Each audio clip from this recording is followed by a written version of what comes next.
হ্যাঁ হ্যাঁ, শোনা যাচ্ছে। জি স্যার। আমি একটা অফার নিয়েছিলাম, আপনারা বলতেছেন বিকাশে ফোন দিতে। জি স্যার। বিকাশে ফোন দিলাম, ওখান থেকে বলতেছে 1 ঘন্টা পরে যদি না হয় আপনাদের কাছে আবার ফোন করতে।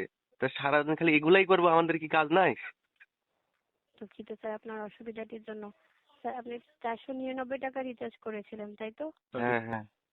স্যার একটু সময় দিবেন, আমি বিষয়টি চেক করে দেখছি। স্যার আজকের দিনে? আজকে আজকে তো 12টা 21। জি স্যার একটু সময় দিবেন, আমি চেক করে দেখছি। পাচ্ছেন? হ্যাঁ, শোনা যাচ্ছে। স্যার স্যার সেক্ষেত্রে 3 থেকে 7 কার্যদিবস অপেক্ষা করুন। আপনার ট্রানজেকশনটি ফেল হয়েছে। যেহেতু বিকাশ থেকে আপনার টাকাটি কেটে নেওয়া হয়েছে, তাই 3 থেকে 7 কার্যদিবস অপেক্ষা করুন। এর মাঝে তাহলে কাটি কেটে যে নিল, এটা কি আমার কোনো জি অপরাধ ছিল এখানে? জি স্যার, না আপনার কেন অপরাধ থাকবে স্যার, তাহলে দুঃখিত আপনার এই অসুবিধাটির জন্য। স্যার আসলে আন্তরিকভাবে দুঃখিত। তবে স্যার না, কাইন্ডলি আমার তিন আমার থেকে আমার ব্যাপক অসুবিধা হয়ে গেছে। আমি যে জায়গায় আছি এই জায়গায় আর জি এমন কোনো জায়গা নাই যে যেখান থেকে আমি আবার রিসার্চ করব। আমি খুবই বিপদে পড়ে গেছি, আমার ইমার্জেন্সি লাগবে। জি স্যার, কিন্তু সেক্ষেত্রে 3 থেকে 7 কার্যদিবস অপেক্ষা করতে হবে।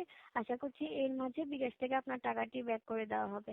কেটে নেওয়ার সময় তো 3 থেকে ইয়ে করা হলো না, 3 থেকে 7 কর্মদিবস লাগলো না। কয়দিন আমি কিভাবে চলবো? স্যার দুঃখিত, আসলে এর মধ্যে আমাদের আর কিছু করার নেই। বিকাশ থেকে যেহেতু তা টাকাটি আপনারা কেটে নেওয়া করেন কি হয়েছে। তাহলে ওখানে? আপনারা করেন কি? কাজটা কি আপনাদের? কি কি কেটে নেওয়া, মানুষের অসুবিধার সৃষ্টি করা? দুঃখিত স্যার।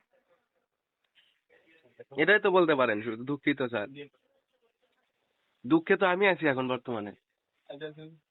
স্যার আমি আপনার বিষয়টি বুঝতে পারছি, কিন্তু এই মুহূর্তে আসলে কিছু করার নেই। স্যার কাইন্ডলি পরবর্তী কয়দিন লাগতে পারে? স্যার 3 থেকে 7 কর্মদিবস। মাসই তো শেষ হয়ে যাবে। তাহলে তো থাকলো কি তাহলে? মাসের শেষে বিড়ি খাওয়ার টাকা নাই। দুঃখিত স্যার। এই জন্য সিম ব্যবহার বাদ দেওয়া হবে, অন্য সিম ব্যবহার করতে হবে। আপনাদের সেবা খুবই খারাপ, জঘন্য। স্যার আসলে কিছু ইন্টারনাল প্রবলেমের কারণে হয়তো আপনার যে রিচার্জটি করেছেন সেটি ফেল হয়েছে।